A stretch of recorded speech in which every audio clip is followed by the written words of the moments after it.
ఉచిత bus ticket వల్ల రోజు రోజుకు ఆడోళ్ళకు రెస్పెక్ట్ తక్కువైతుందనేది ఇది కూడా ఒక ఉదాహరణ.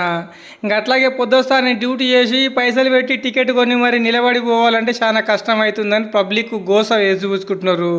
జెంట్స్ కోసం సపరేట్ బస్సులను నడుపుండి సారు అని రిక్వెస్ట్ చేస్తుర్రు. అయితే ఈ బస్సు షాద్నగర్ డిపోకి సంబంధించిన బస్సులో గలాట జరిగినట్లుంది. మొగోళ్ళ సీట్లలో ఆడామె కూర్చుందంట, లేవమంటే లేదంట. పొద్దొస్తానే డ్యూటీ చేసిండంట, అలసిపోయినా డ్యూటీ చేసినా నేను టికెట్ పెట్టి పైసలు పెట్టి టికెట్ తీసుకున్నా, మరి నేను నిలబడి ఎందుకు పోవాలని చెప్పేసి కండక్టర్తోనే యుద్ధానికి దిగిండంట అన్న. ఇంకా వాట్సాప్లో ఈ వీడియో వైరల్ అయ్యేసరికి ఒకరొకరు ఒక రకంగా స్పందిస్తుర్రు. కానీ ఇది ఎంతవరకు కరెక్ట్, ఎంతవరకు రైట్ నాకు ఇట్లాంగా అయితే తెలియదు. ఎందుకోసం అంటే ఈ ఉచిత బస్ చేయబట్టి ఆరోగ్య రెస్పెక్ట్ తగ్గుతుంది. ప్రభుత్వం ఆలోచన చేయాలి, ఏదో ఒక చర్య.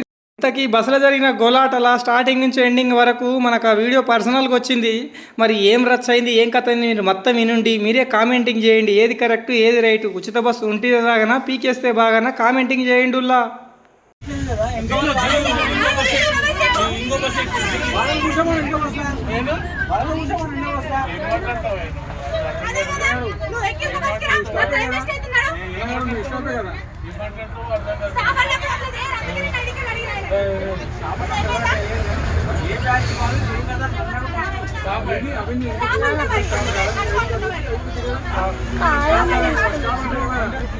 ఐడి కార్డు చూపించేసి అయిపోతుంది కదా. ఐడి కార్డు చూపించి నాకు ఇంత కథ కాదు. ఈ టైం వరకు ఇంత వెనక వరకు వాళ్ళు వస్తే నేనేం చేయాలి? పొద్దున్న దాకా డ్యూటీ చేస్తాము, నిలబడతాము. నేను బాగా కోసం నిలబడాలా? క్వశ్చన్ చెప్తాను. సిటీ స్టాఫ్ చెప్పు. జడ్చర్ల బస్ స్టాండ్లో వచ్చినావు కదా, ఒక్క నిమిషం నువ్వు చెప్పి నాకు అర్థమైంది. నువ్వు జడ్చర్ల బస్ స్టాండ్లో వచ్చినావు కదా, అక్కడ స్టాఫ్లు ఉన్నారు, సిఐఏ అందరు ఉన్నారు. నిలబెట్టి నువ్వు వచ్చేటప్పుడు నాకు సీట్ ఉంటే నీకు బాగా చెప్తాను కూడా ఎక్కడ నేను చెప్పొచ్చు కదా. చెప్పేది నువ్వు వాళ్ళు ఎక్కినారు. ఎక్కడ ఉంటే వాళ్ళు కూర్చున్నారు, లేడీస్ జెంట్స్ కలిసి కూర్చున్నారు. మేమేం చేసేకి అవుతుంది దాంట్లో?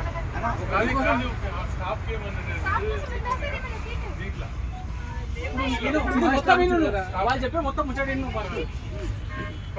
ఒకరి కోసం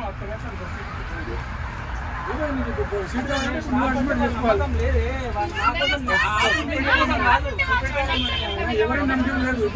ఎవరే ఉన్నారు నమ్ముతారు. కానీ ఇప్పుడు లేడీస్ ముచ్చట నేను చెప్పింది ఏంటంటే లేడీస్ సీట్ సపరేట్ లేదా? ఇప్పుడు మేము ఎట్లా చేయడానికి అవుతున్నది? ఇప్పుడు ఖాళీగా ఉన్న సీట్లో కూర్చున్నాను. నేను ఒక్క చెప్పి మొత్తం నువ్వు ఇంత పోయినవా బాబు? టైం వేస్ట్ అయిపోయింది బాబు. ఎక్కడి కోసం బస్ ఆపింది గోళ పెట్టుకుంటూ కూర్చున్నాడు.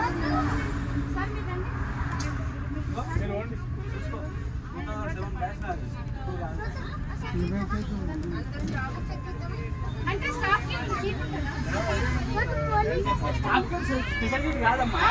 ఇంతకు ముందు లేడీస్ సీట్ అన్నాను, 4 సీట్లకు ముందర ఎవరున్నారు? ఎవరు చెప్పారు మీకు? ఎవరు చెప్పారు మీకు? డ్యూటీ టైం అవుతుంది. ఎవరు చెప్పారు మీకు? ఎవరు చెప్పారు మీకు? అవన్నీ ఆడిపోయినాం కాదు, ఎవరైనా కూడా అదే చెప్తాం. కానీ ఎవరు చెప్పారు మీకు? నాకు సీట్ కావాలి కూర్చోరంట.